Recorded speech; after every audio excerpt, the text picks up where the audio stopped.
ዛሬ ለወንዶች ነው ጥያቄ ያለኝ። እሰይ መመናን ጥያቄ መጥቶልናል።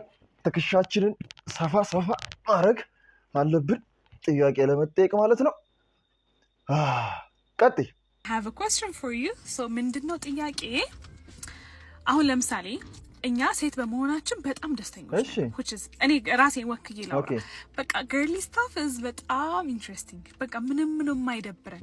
ለምሳሌ ሜካፕ ተቀብተን የምናገኘው ደስታ፣ ጸጉራችን እንደዚህ ፖኒቴል ምናምን ተሰርተን በቃ ፐርፌክት ሲሆንልን፣ ሊፕስቲክ ስንቀባ ፊታችን ስኪናችን ክሊር ሲሆን የምንደሰተው ደስታ፣ ሾፒንግ ወጠን እቃ ስንገዛ ያለው ስሜት፣ በቃ ኤቭሪቲንግ። ለምሳሌ ጥፍሬን እንደዚህ ተሰርቼ ያት ደግሞ ስታምር እንደዚህ ፍላወር ምናምን ሲሰራልኝ በቃ ፒንክ ከለር አይቼ የምደሰት ሰው ነኝ ለምሳሌ ነው። እና በቃ it's not life is so beautiful, it's not boring. Of course it ብዙ ቻሌንጆች ያጋጥሙናል፣ ግን እሱ ላይ አይደለም ፎከስ አድርጌ የማወራው። የምንደሰትባትን ፓርት ነው የማወራችሁ። ሶ በቃ ብትን ያለሽ ቀሚስ በመልበሳችን ራሱ ደስተኞች ነን። ሽቷችን፣ ፖኒቴላችን ከለሯ ራሱ ብልጭልጭ ካለች ደስተኛ የምንሆን ሰው ነን።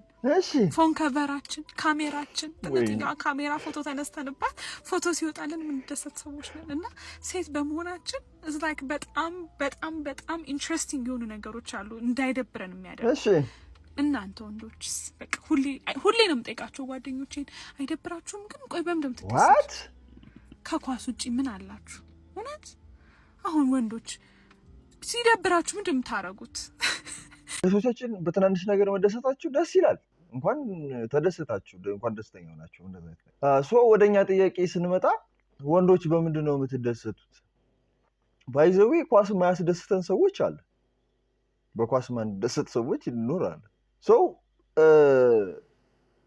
እናንተ ሳቲስፋክት የምታገኙት በትናንሾች ነገር እንደሆኑ ሁሉ እኛም የእናንተ ችግር ስንፈታ ሳቲስፋክት እናል። ይሄ ባይዘዌ ራስን የመካብ ምናምን ችግር ምናምን ሳይሆን በቃ ይሄ ተፈጥሯችን ነው። ባይዘ አይ ቲንክ ይመስለኛል ሴት የራሷ ተሰጣታለ፣ ወንድ ደግሞ ፕሮቫይደር ነው ይባላል። ወንድ ልጅ አሁን እህቴ እንዳለችው እሷ የሆነ ሾፒንግ ገብታ የምትደሰተው ደስታ፣ የሆነ ቦታ ጥፍሯን ተሰርታ የምትደሰተው፣ ጸጉሯን ተሰርታ የምትደሰተው ደስታ አይ ቲንክ እኔ ያንን የምትሰራበትን ገንዘብ ስሰጣት እኔ ልደሰት እችላለሁ ብዬ አስባለሁ። የኔ ሀሳብ ነው ይሄ። እንግዲህ ከተሳሳትኩ አርሙኝ።